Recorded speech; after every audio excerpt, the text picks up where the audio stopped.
नाशिकच्या पंचवटीत jogging track असलेल्या Shrikrishna garden समोर साकारलाय 7 मजली देवीदास हाईट प्रकल्प।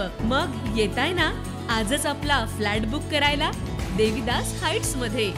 आमचा मोबाईल क्रमांक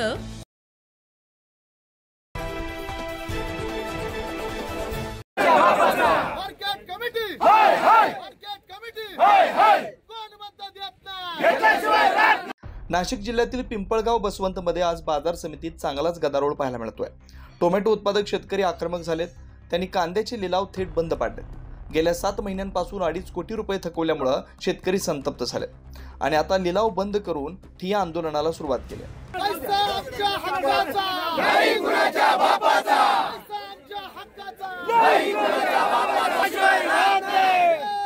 पिंपळगाव बसवंत बाजार समितीत टोमॅटो उत्पादक शेतकऱ्यांनी थेट कांद्याच्या लिलावावर गदा आणली आहे। गेल्या 7 महिन्यांपासून व्यापाऱ्यांनी 2.5 कोटी रुपयांची रक्कम शेतकऱ्यांना न दिल्यामुळे शेतकरी संतप्त झालेत।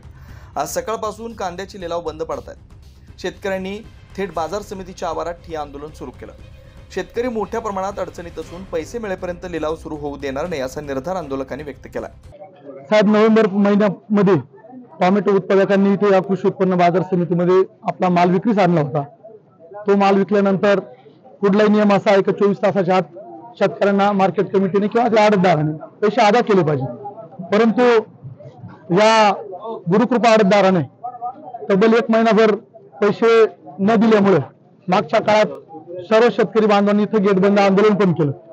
त्या आंदोलनाचा परिपाक इथं प्रशासन असेल, सर्व संचालक मंडळ असेल, यांनी एक शेतकऱ्यांची बैठक घेतली। त्या बैठकीमध्ये असा तोडगा निघाला की आम्ही कुठल्याही परिस्थितीमध्ये 10 एप्रिल पर्यंत शेतकऱ्यांना संपूर्ण पैसे अदा करू। परंतु 10 एप्रिलला आम्ही इथं आल्यानंतर त्यांनी सांगितलं की पैशाची तरतूद झाली नाही, तुम्ही 30 एप्रिल पर्यंत थांबा। आम्ही 30 एप्रिलला थांबलो। 30 एप्रिलचा परत पुन्हा मे सुरू झाला।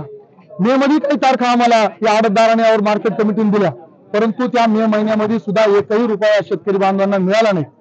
आणि त्याचाच परिपाक म्हणून आज आम्ही शुक्रवारी प्रशासनाला एक निवेदन दिले, जर तुम्ही सोमवारपर्यंत या शेतकऱ्यांच्या पैशाची सोय लावली नाही तर आम्ही कृषी उत्पन्न बाजार समिती पुनश्च परत एकदा बंद पाडू। आणि आज हे सर्व शेतकरी एकत्र येऊन या कांद्याची निलाव बंद पाडलेले। साहेब, बंद पाडण्यामागे फक्त आम्ही सर्व गरीब शेतकरी आहोत। बाजार समिती प्रशासनाच्या विरोधात यावेळी आंदोलकांनी जोरदार घोषणा दिल्यात। पैसे भेटत नाहीत तोपर्यंत आंदोलन सुरू ठेवण्याचा निर्धार केल्यानं तणाव निर्माण झालाय।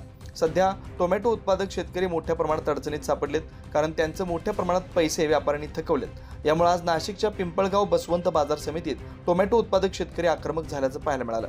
मिळालेल्या माहितीनुसार पिंपळगाव बसवंत या बाजार समितीच्या अंतर्गत व्यापाऱ्यांना टोमॅटोची खरेदी केली होती, मात्र त्यांनी शेतकऱ्यांची तब्बल 2.5 कोटी रुपयांची देणी थकवलेत। त्यामुळे शेतकरी चिंतेत आहेत। दरम्यान आंदोलन सुरू झाल्यावर व्यापारी काही निर्णय घेतात का हे पाहणं देखील महत्त्वाचं ठरणार आहे। 9 न्यूज महाराष्ट्रासाठी आम्रपाली वाघ, नाशिक।